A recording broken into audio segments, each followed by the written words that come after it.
Namaste, my friends. Welcome to the Happy Jack Yoga podcast. I'm Happy Jack, live from Boston, Massachusetts, USA. And I'm here with the team of Happy Hannah and happy Coco. So if you hear snoring today, it's not me. It's my Boston Terrier sitting in my lap. Got It.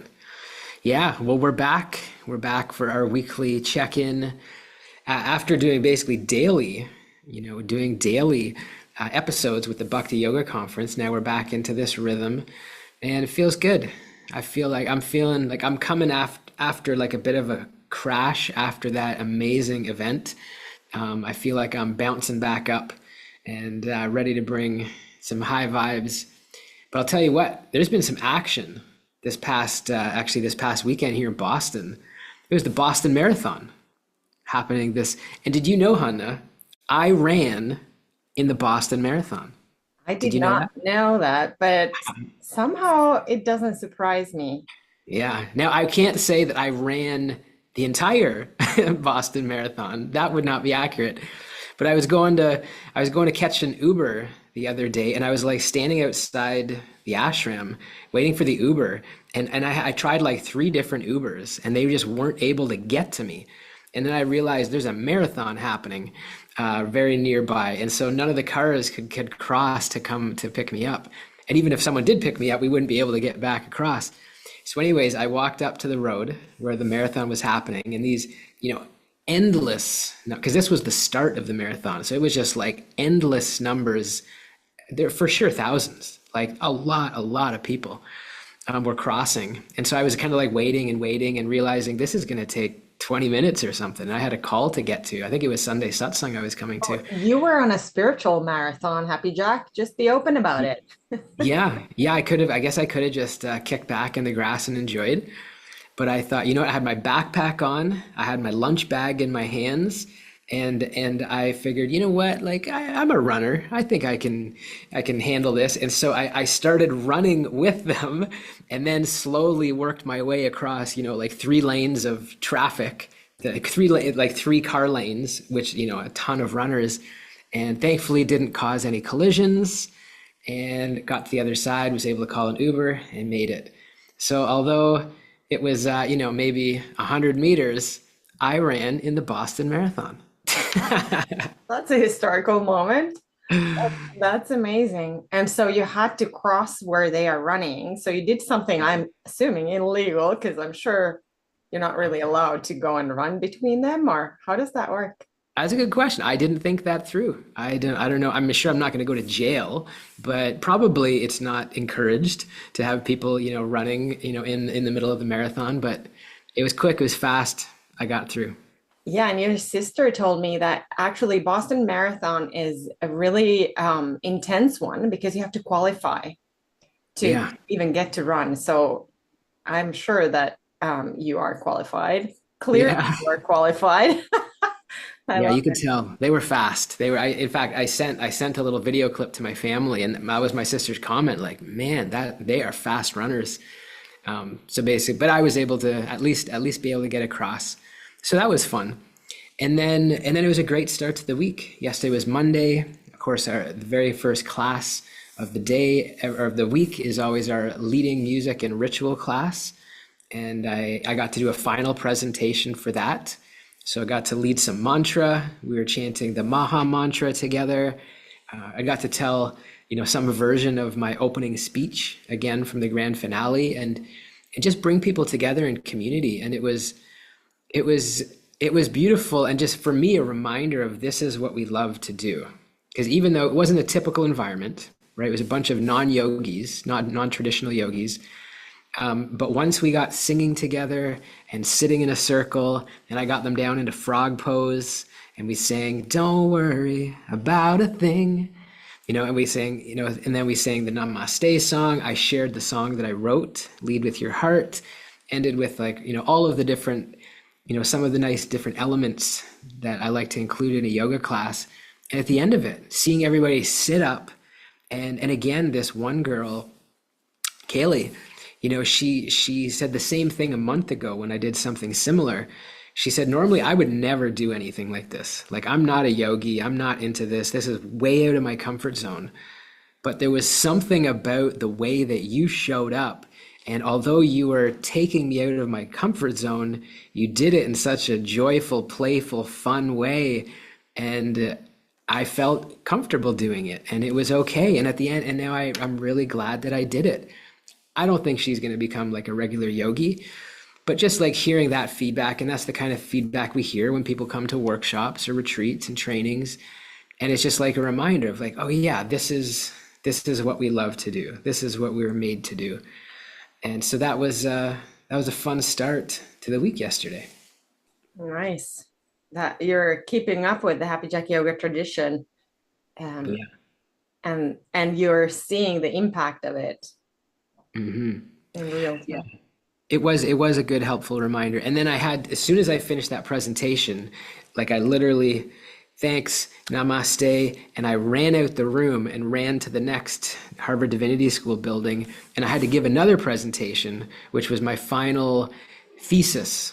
Of course, we did the grand finale. That was like, the project, but now I had to present to the academic people and do a 15-minute presentation or 20-minute presentation with Q&A on my project. And so again, I didn't do any singing, but I shared some of my opening speech.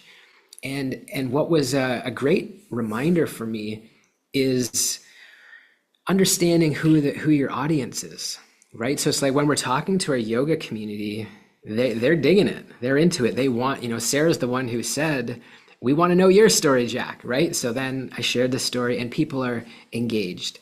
And then with our little music class, people there were very engaged as well, because we're there, we got a little sangha, a little community. Now all of a sudden, when I'm presenting in front of these all PhD, doctor, deans, professors, people who have no interest in yoga, they're just there because they have to be there. And it was in the same room, except instead of being a packed room, there was like 8 of them spread out over that entire room. And as I started, I realized nobody gives a crap what I'm saying right now. Like they're not listening. They don't care. One guy's on his laptop, another girl's on her phone. Like, no, I'm not saying they were being disrespectful, but they have to sit there all day and all week long, and people are just going up delivering their presentation. But I noticed myself, like in the past, it would be so easy to then check out and be like, oh my God, I'm not good enough. I'm boring. What are they going to think of me? But I was just, it became like a really good opportunity to practice, practice still speaking to their hearts and souls. And so I cranked up the energy, and I made sure I let words land when I said, like, I was in jail in every province west of Quebec. And then, oh, now you're interested. Okay. And now like just letting things land like that. And I was just having a fun game. I wasn't trying to convince them of anything, but I was just having fun trying to engage them. And not all of them, but a lot of them did get engaged. And now all of a sudden they're interested in the story. They're like, okay, he's not going to talk about some boring Buddhist text. No disrespect. The guy before me was talking about some really boring Buddhist text, which I was checked out. I respectfully listened, but yeah, it was just like a fun opportunity to engage people, and a reminder that our self-worth is not caught up in other people's response. We got to know our audience, and we got to know our community, and that's key. Yeah, and public speaking is scary because it's about belonging and being taken seriously and really being seen. So it's a huge challenge then to stand in front of people who you can clearly tell are not engaged. And I think that you're really brave because you you still always put yourself in those situations. You keep putting yourself in uncomfortable positions over and over. It's almost like you're challenging yourself, Mm. intentionally. And in my opinion, I know you well. I've seen you're leading all of the workshops at festivals or in yoga studios, it doesn't matter where there is it, like people might think that, oh, that's easy for you. And we get that a lot in our trainings. Like they think that you're somehow genetically different than everybody else or me, because I'm talking on a podcast with you right now, that people who lead are somehow different. But I know that it costs you everything you are Mm, to do the things you do. And it's mm, easy to take that a little bit for granted or discredit it like, oh, you're just such an extrovert or something. And people can't believe it when I tell them that you are the like you're the most introvert I've ever met in my whole, and I've lived in a convent, everybody. So I feel like I've met some introvert people, and they are surprised to hear that you're an introvert and that you're not actually always happy or always connecting or networking, or you are very like you have a very kind of an outcome of mm. almost, it seems to me like I'm saying this from the outside of you and these are just my thoughts, it could be wrong, but it seems to me like you're challenging yourself over and over to somehow bust through some kind of maybe because you are an introvert and you do, everyone do wish to belong and have connection, and so it seems to me like you're really intentionally challenging yourself. And we could say, okay, everybody has different challenges, but I don't see anyone else really challenging themselves at the sweet spot of opportunity and danger and kind of what they fear most, Mm. because you're not like, it's not like you're insensitive to other people's critique or people pleasing, or I don't know if this is genetically testable, but I don't know that you are genetically different than other human beings.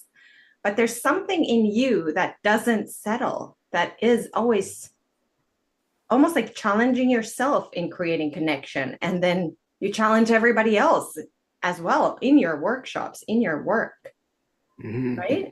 Yeah, you said that yesterday, and it seemed like a kind of a breakthrough and an insightful moment that maybe that's why I love creating those experiences and drawing people out of their comfort zone is because that's what I need to do. That's what I want to do. That's what I practice doing.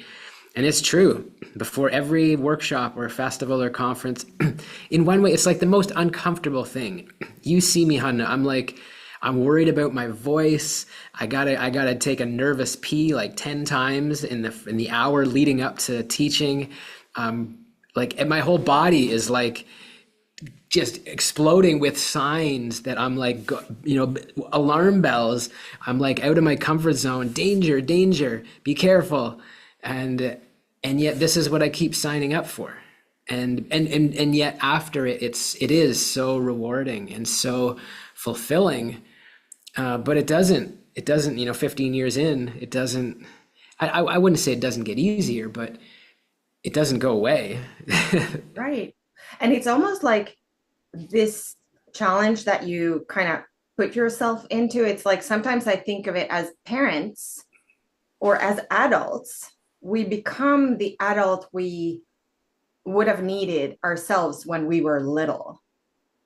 Mm, And it's like you are challenging yourself to become something or someone you need yourself to become. Does that make sense? Because you yeah. keep putting yourself into, like, you pick the courses at Harvard that are also about public speaking and singing and writing. And like, yes, you do a lot of other courses too, like Sanskrit and all of the religious, inquiry that you're in. You do engage in those courses too, but then you also always find ways to hone your skills. And maybe that's the aspect that becomes easier, but like psychologically and emotionally and like your nervous system wise, it Mm, seems like um, you're always really on the edge of your own beingness. And I don't know anyone else like that. Like maybe some like marathon runners, I don't know, those who live off of extreme sports, maybe, mhm. right? Yeah. Yeah, I don't know. I don't know. I guess for myself and there's just this quest for for being true to myself Mm. and being and for us together, being true to Happy Jack Yoga. And what is our, you said outcome, what is our outcome, what is our mission, what is our intention? For example, this conference that we just did, the feedback has just been like overwhelmingly positive, which is so beautiful, and we're so grateful. And I mentioned to you, Hanna, we got one message yesterday, and it was still like very acknowledging and amazing work. But then a comment was made of how we could have done the grand finale differently and made it even better. And just in the way that it was presented is kind of like, oh, you really missed an opportunity. It's too bad you didn't do that. You should have done this. Why didn't you think of it? And the person was kind.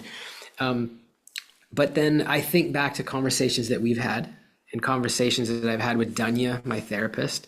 And it's like this conference, well, if we think about who the audience was, there were scholars there engaging the tradition intellectually. And then there were practitioners of bhakti yoga, devotees who've been doing this for many years. And those are kind of like the two outskirts. And I'm so grateful that they were inspired to join and they got value. But the main audience was yogis, yoga teachers, spiritual seekers, and that's who we're there to serve. And so without getting into the details of what they suggested and why we did things differently, it's a big, long conversation. We did what we did to serve the audience, and it served the audience. Would a scholar have done it differently? Absolutely. Would a devotee of 50 years do it differently? Probably. But this was like, I think this is part of what made it attractive and drew people in. It just made it very accessible, right? Yeah. And I think people forget that this was your final project in one class. Yeah. This was your project. Instead of writing a paper, you said, I'm going to invite people to speak. And then it kind of imploded and exploded. Mm-hmm. And, it's a little bit different than maybe now it will evolve into a summit or some kind of conference, and it will no longer be part of your academic requirements. But I'm thinking about it in a way like this was your thing, and you decide what's going to happen, and that is the right decision. And that's what I always felt like. I find, of course, I don't have strong opinions. I'm not a devotee or a scholar, and I'm of that general public there that you wanted to aim. And also as your business partner and friend, I'm there to support whatever it is you want to have happen. Yeah. And I just want to point out, it's so nice and so, such a good feeling to have people in your life like that. Because probably some of us have people in our lives, whether it's a parent or a sibling or a friend or a husband or wife, or, at some point, at some stage, some people in our life who want us to be a certain way or want us to act a certain way. And it's usually from a place of love, it's with good intention, unless the person's inherently evil, which is rarely the case. But it's so nice to have people, community, all of you, partner in creation with you, Hanna, where people respect that, because you would have done it differently. You would have invited. I mean, not that it not you loved it, but if you had done it, it would have been very different because it would have been your expression, right? And so I think that's a good reminder for all of us to be true to ourselves. Yeah, and in loving each other, here comes the wisdom that I've shared many times, and it never gets old. My bestie in Norway, she said that her marriage became happy the moment she gave up trying to fix her husband. She said, the moment I said, it's not my job to change him in any way, then that's when my marriage became very happy with my husband. So that means all conflict was gone. So that means if there's no, like, of course, this might not be like a universal truth. Like if there's abuse in the picture, maybe that's not the right way to go about it, or if there's not a sense of safety or being equals, then it might be hard to do that, or but if there is a relationship of trust and if you want to love someone, then how about not wanting to and trying to fix them and change them? Like, what if instead I look at myself? What is it in me that has the urge to change you? Or what is the urge in me? Like, why do I get worked up around this, and the other thing? Mm-hmm. And how is it that I can spot every weakness you have Mm-hmm. and every pattern and every psychological hiccup or whatever it is that I might observe and keep as the most valid version of truth? How about spotting in myself? Like, what does that, like, it means that I have to have a trait of that too in myself if I can recognize it. How about I look at myself in that process as well and stop trying to change you or fix you or influence you to become something that I would want? Because what I want is going to change all the time. Yeah, that's beautiful. I know.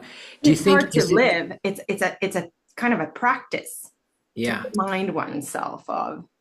because I was gonna say, like, I'm curious. Like, that's so profound and so important, and so obviously the right way to be.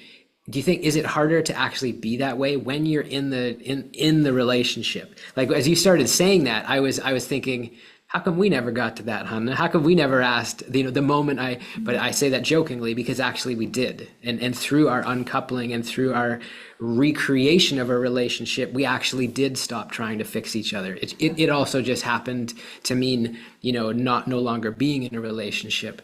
So we did the thing. But I wonder when you're actually in the relationship, especially if there's more variables like children and, is it easier said than done, essentially? I think so, and I think it's also kind of like a mind or a paradigm shift.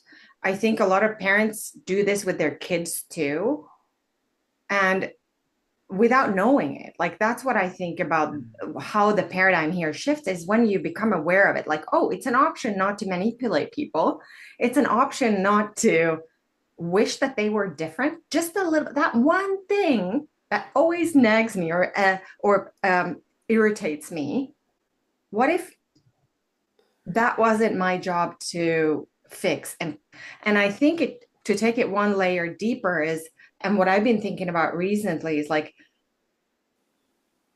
if I was able to be like that towards myself, meaning what if I wasn't criticizing myself, but I would approach myself? And I know we all think about, oh, self-love, self-care. I know what that is, but that too, if we could live it, it would mean that we become softer and kinder towards ourselves in that process. So oftentimes we can't give what we don't have.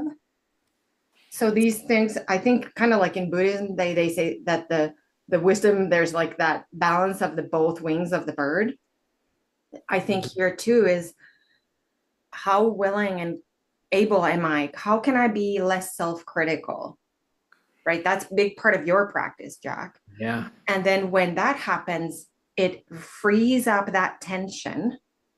And then you're less likely to do that to others. And because it's such a pattern that we've kind of evolved into, we've picked up cues from the society and our upbringing, and we don't really have a lot of conversations like this. Maybe in a therapist's office, if we're lucky. Like, I just think it's not like science fiction or hard to implement. It's just an awareness thing.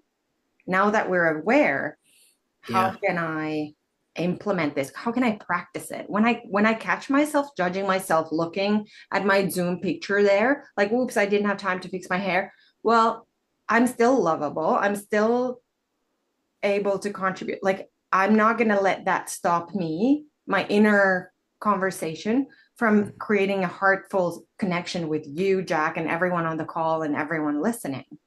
And Hmm. so it's catching ourselves maybe, or when if I feel like, oh, Jack did this again, meaning again something that I choose to pick up on, Hmm. then I might look at myself like, why is it that it bothers me? What is the deeper layer of it? So I think it's just an awareness practice. Yeah, I think that's it, the awareness. And again, coming back to having people in our lives that can lovingly point it out. Because maybe if you're in a relationship, it's not always so lovingly how we bring it up, because if we're frustrated in the moment. But yesterday, yesterday doing that music, leading the music, and after I did it, and it went really well. Like I was very pleased, but I always make, I don't, I'm not intentionally, but again, I made the comment. I'm like, I something along the lines of like, because they're all like professional musicians. Like they make albums, they play every instrument. They're legit professional musicians. And so I think I was talking about how that's why I like getting people singing together, because I'm not like a amazing singer, but I love getting people to sing together. And the teacher said, Jack, literally almost every class this semester you have made some comment about your singing, and in comparison to the others in the room. And he's like, you can sing, man. Because like when everybody was in shavasana and I sang my song Lead With Your Heart, which is like my life story, and he's like, you can sing. I don't know why you keep bringing up this story. And then the other guy, Craig, who's making an album right now, he's like, yeah, he played some guitar with me. And he said, you could, sorry, I got a WhatsApp call. He said, I'm making an album right now. Like, would you sing on it? And, point being, yeah, you got George is celebrating. It's like, it's not, and here I am downplaying it. Ah, It's not like he's making an album like, hey, I've got all these new songs I'm putting out.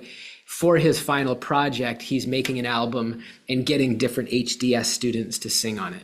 So again, here I am kind of belittling myself. But the point being that it's really nice to have people that believe in you and encourage you and see the best in you. And I mean, Hunna, you and Aaron did that after the grand finale session when I was beating myself up and essentially in a bit of a depressed state for a couple of days. You guys like consistently were so supportive and so like, I don't know, but it's really helpful to have that. I guess it's soothing, and I think that would be an expression of love, right? When we can be there for each other in the victories and in the difficult moments, right? That's it. That's it, exactly. So to be there to celebrate when things are good, and then also in the moments that I realize those are when when we really need people in our lives. Friends, community. When times are tough, it's easy. It's like when times are good, like I can walk around. When yesterday was a good day, and so even though all these scholars are sitting there bored and not listening to me, they couldn't. You can't drag me down. Like I'm feeling good. Let's do this. But that's not how, as you say, like Happy Jack's not happy all the time. All of us go through ups and downs, and it's in those moments it's really important to have community and support. Yeah, and in those moments, one can ask, like in the moments of needing support, one can ask oneself, like, what would I need from myself right now? And because sometimes we don't have the person who catches our need and is unconditionally loving.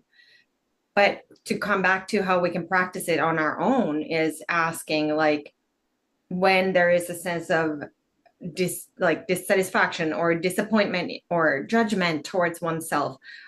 It's like go back to when you were a child, like when we're saying that we're becoming the adult that we would have needed back then.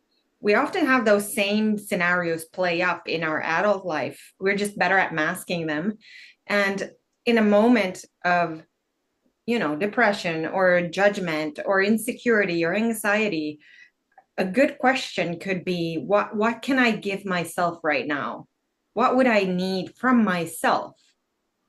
Right? And oftentimes just that question, if you remember to ask it in the right moment of anxiety, it will unleash the tension that was there previously.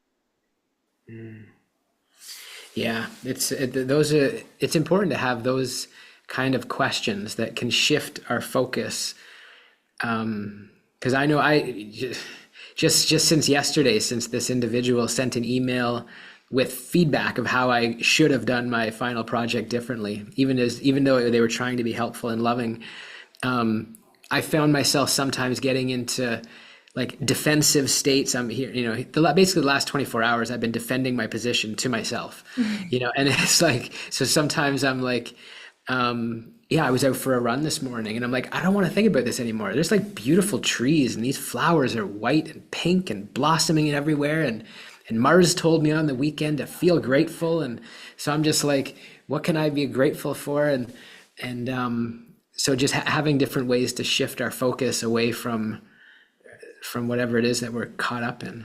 Yeah, and if you were to ask yourself right now, like if you think back to the moment where you felt conflicted or whatever emotions that came up as a result of these suggestions, and you're being with yourself in that space, and you would ask yourself, put your hand on your heart and ask yourself, what would I need from myself right now? Like, what is it that I would need that I can give myself in the midst of this conflict? What I need is compassion and acceptance and trust and faith that that everything is the way it's meant to be, and I believe that. But I genuinely do. Like the defensiveness was not like defending my activities. It was more like defending, like, no, this was the right way to do the conference, not for my ego, but this was the right thing to do for the audience. And the easy thing to the people pleaser in me, I could just be like, oh, that's such a great idea. We'll keep that in mind for next year. Thank you for sharing. But I feel like, no, I really want to let this, and I actually will see this person on the weekend, to let them know, not in a defensive way, but let them know why it was important and why it was done the way it was. And that's new pattern from you, like knowing you, and tell me if I'm wrong, but I could see in the past, you would have said, that was great feedback. Thank you. We'll keep it in mind for next year. Mm-hmm. And generally also meant it. I think you would have. Yeah. But now the fact that you're willing and open to have a conversation and kind of defend the project, because the project is almost like it became what it became as a result of, like, there's a whole, that alone would be another podcast altogether, right? Of how the project became what it became, how you made kind of an agreement with Radhanath Swami, right? Wasn't that a pivotal moment in this project? And then that's how it all evolved into what it was. And it's beautiful that you feel so grounded in yourself and in what you have created, that you can have an open conversation instead of shying away and doing some old pattern of, people pleasing or not wanting to confront or not wanting to upset, or That tendency is still there. Like I still see it as an instinct. Because, for example, again, I'll keep it anonymous and nobody will know who it is. But I happen to be going to Washington, D.C. this weekend and to be a part of a conference with them and others. And while I'm in that area, I'm going to spend 2 days with Mars, our dear friend Mars. And I'm also going to spend 2 days with my longtime friend Henry. And so I don't want to say immature, but there's a part of me that wants to be like, screw the conference. Like I don't want to be around people like that. Like this is like the immature reaction, the childish, tantrum. I don't even want to go to the conference. Screw you.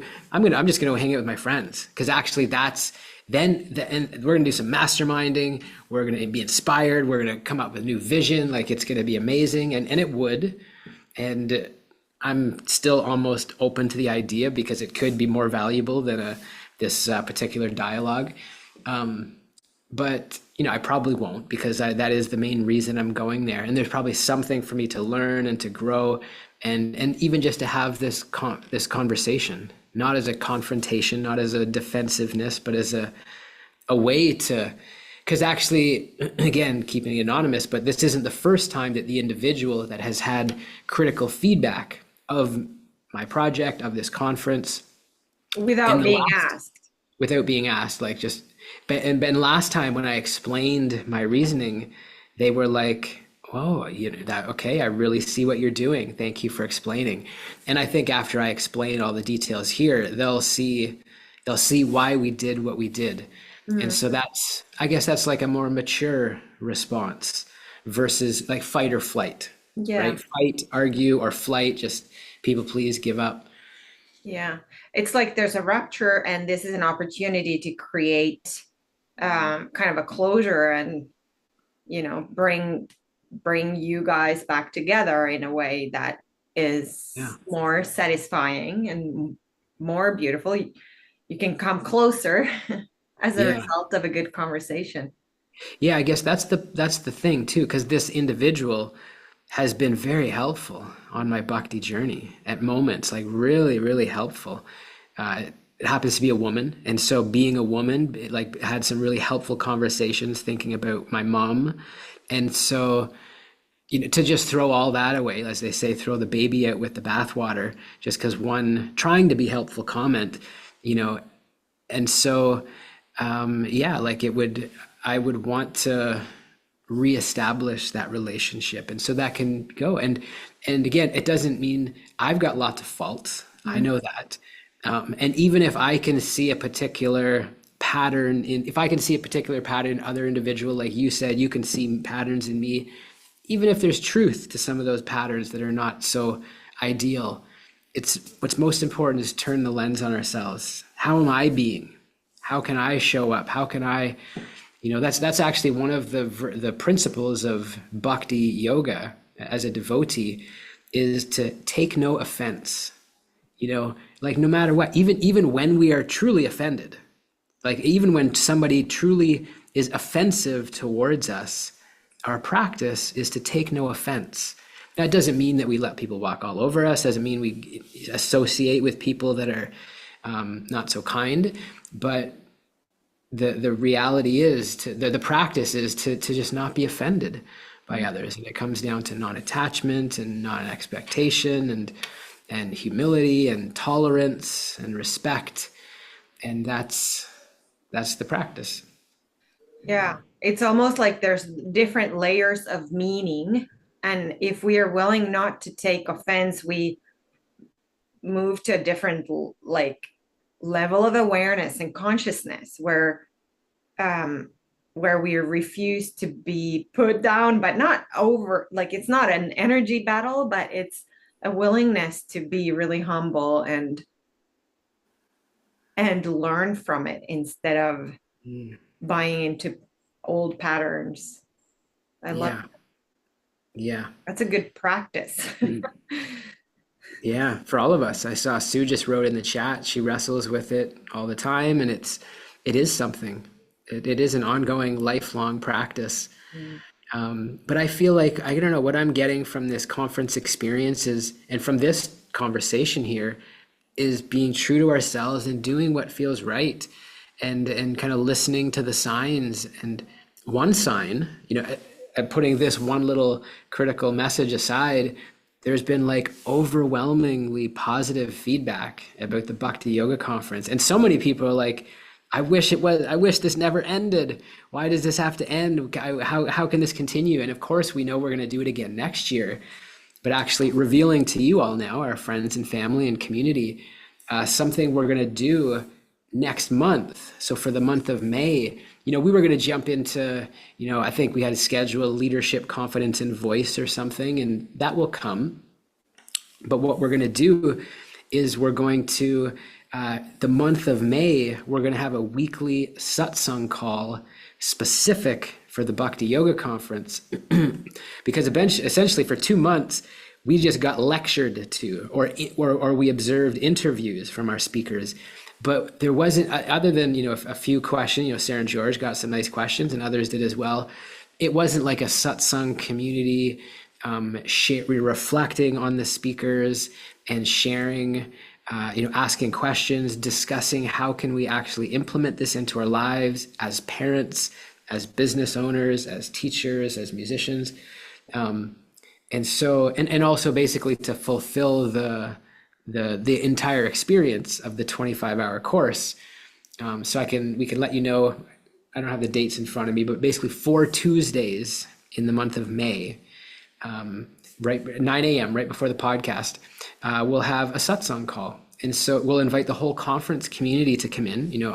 We expect many of you will be there, our core Happy Jack Yoga community, but we'll invite the conference community in as well, to be a part of a satsang. And of course, it's optional, but for those who are looking to continue the conversation, we're excited for that.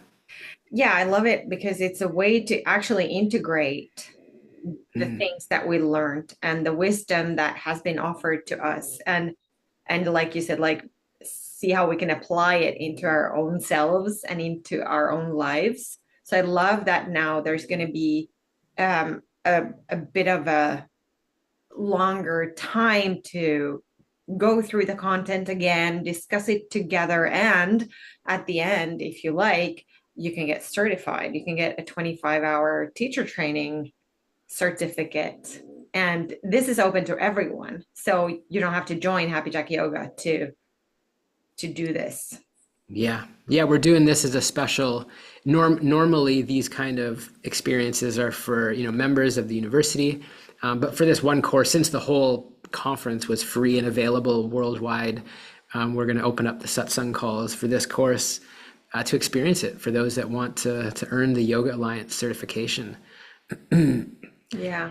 Super exciting. But I don't know. Yeah, like coming off of this now and just my brain is spinning, my heart is singing of like what is next. And actually, Hannah, you and I have had some good conversations yesterday and even again this morning, just thinking about different ideas and again coming back to our nature and what it is that we seem to be called to do, as we think about what's next. And I'll share, I was right before this, I was watching a Simon Sinek video. Many of you know him, the Start With Why. And actually, I didn't finish the video, so I can't even give you the punchline or the point. But he was helping someone find their why. And he was asking, the first question he said was like, tell me an experience from your childhood, something just like a beautiful moment that you loved. And he had the person share like some beautiful moment and then also share a moment from your work life. At any point, just something that like just made you come alive. And if you could do that every day, that would be like the dream life. And so he was kind of, connecting them, helping them connect to their why. I didn't finish the video yet. But I think, through talking with you, Hanna, has helped me get clarity because we've gotten excited about ideas like starting a retreat center, starting an ashram, starting an eco-village. And those things could very well happen one day. But the reality is our nature, I'll speak for myself, my nature is creating community and creating connection. And what I did yesterday in that music class, what we're doing here in our suts in these kind of community calls, and going to yoga studios to lead workshops, going to Toronto Yoga Conference, Helsinki Yoga Festival, Rishikesh Yoga Festival, Tony Robbins events, this Bhakti Yoga Conference online. Like this is the kind of stuff, this is my lane. This is my element. And so it doesn't mean that one day we wouldn't open a retreat center or a community, something like that. But it seems like for right now, this is a good place, and it fits with all the educate. We're a yoga school. I've just finished the education. Let's educate. Let's share. Let's cultivate community.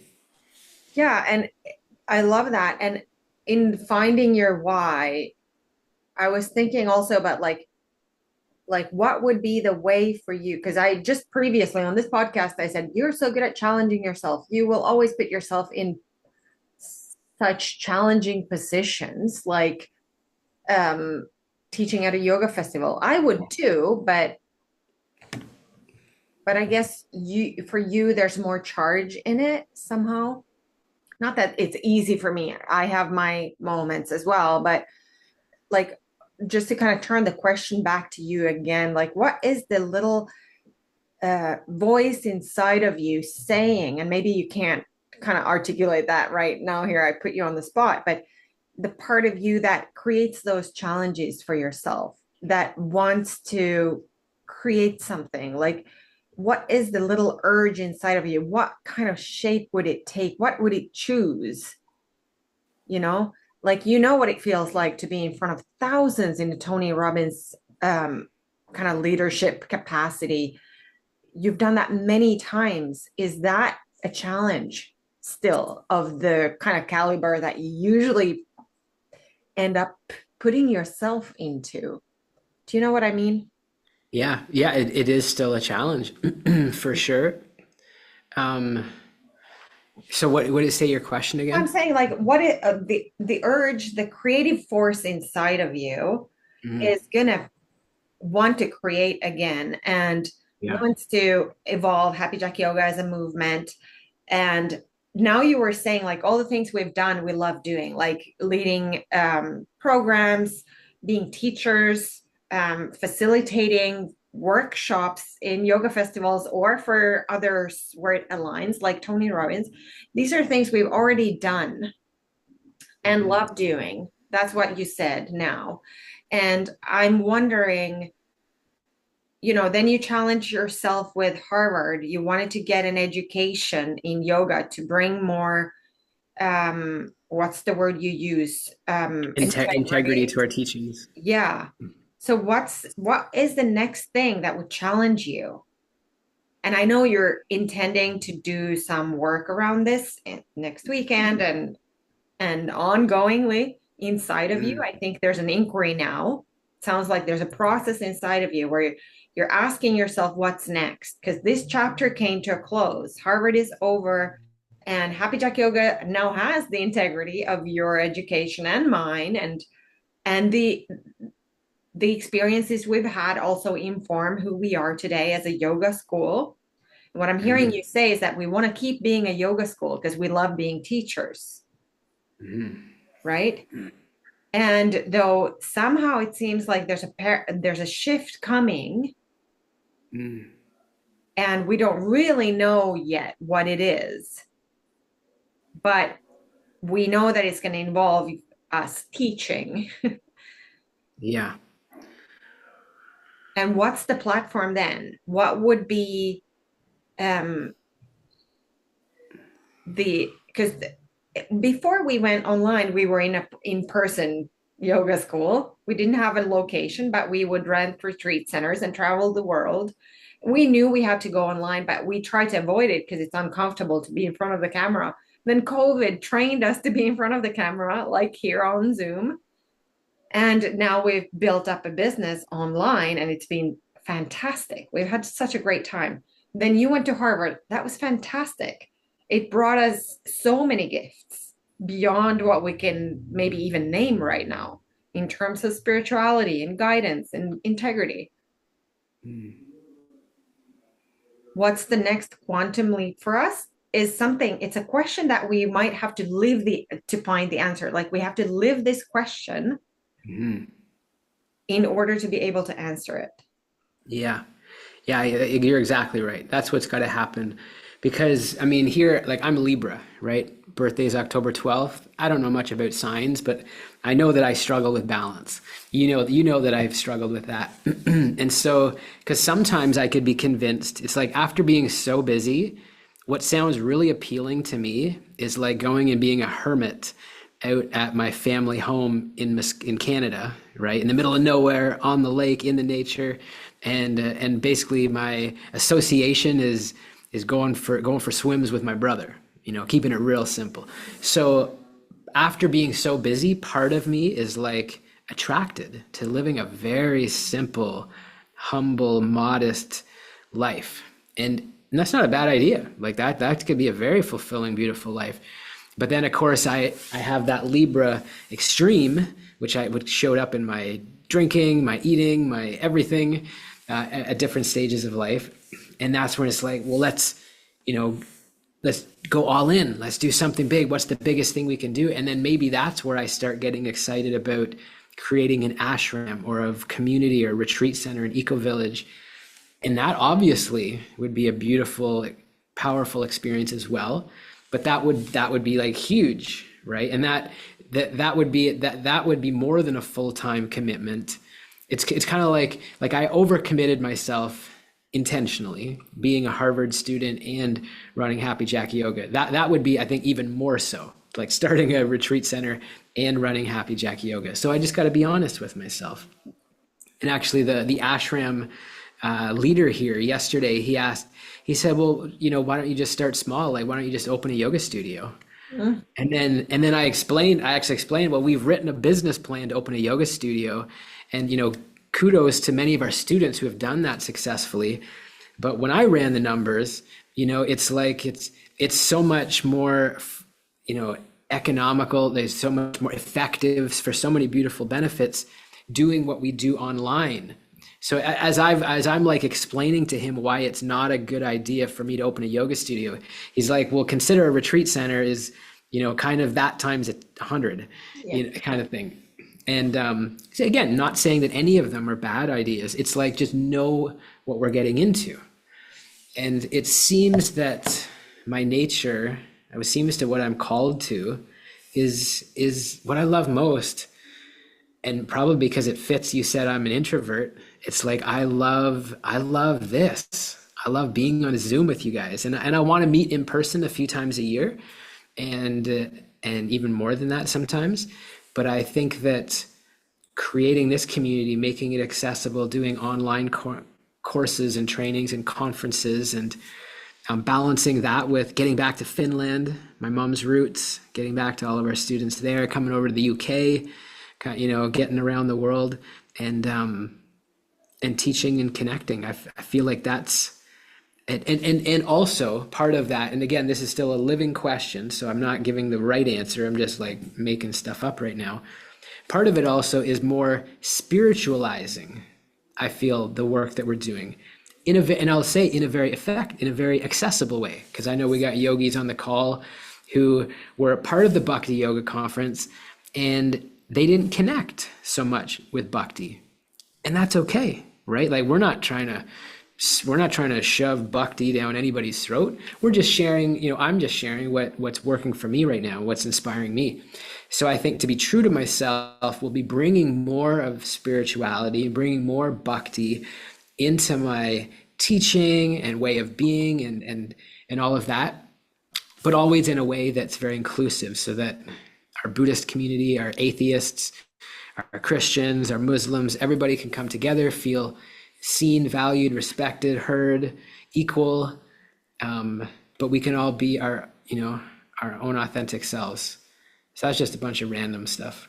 No, that's beautiful. And I find like what you're saying is that having Happy Jack Yoga as a platform for spiritual growth. So no matter what that looks like in terms of what tradition and what aligns, someone might, like Brandon, our assistant or social media manager, he loves all traditions truly, and can see, I mean, it's almost like there's a layer of awareness or consciousness that, takes different shapes, whether it's the universe or God that kind of resonates with our spiritual growth. It would be beautiful to have Happy Jack Yoga as a place where that type of inquiry can happen, no matter what the kind of flavor is that works for you. Because I think we're karmically kind of put together differently. What aligns with you might not align with someone else, whether bhakti works or not, but that people would still hear in it some message for themselves in their own spiritual growth and search. Because most of us are wanting to, I think we are evolving and expanding as individuals, and it's beautiful to do that in community. We know the power of that, and it's important in our time now for more and more, let's call it awakening or expanding. And I think that's a reason why a lot of people fall in love with yoga in the first place, because even yoga has different lineages, but all of those lineages accept the fact that we are more than just our body.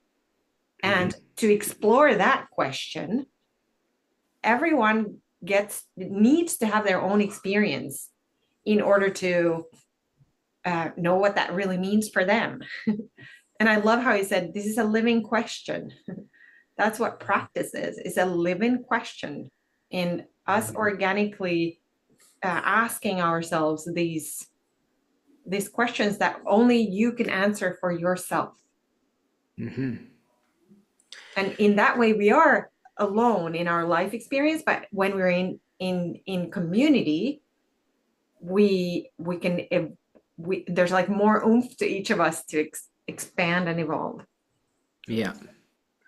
Yeah, I love that. And I mean, components that will continue, components that we've done for many years and will continue. Got to shout out to them. Retreats and teacher trainings. We got an amazing retreat coming up June 6th to the 9th, right here in our backyard, West Virginia. Um, Beautiful souls from many different U.S. states and up in Canada as well, who are coming in for that. So if you're interested in our summer retreat, it's a weekend, super affordable. Great for the Happy Jack Yoga community. We still have space. And then our 200 hour, the Hero's Journey. It's like, flagship foundational program. It's going to be kicking off again May the 18th. So about a month from now.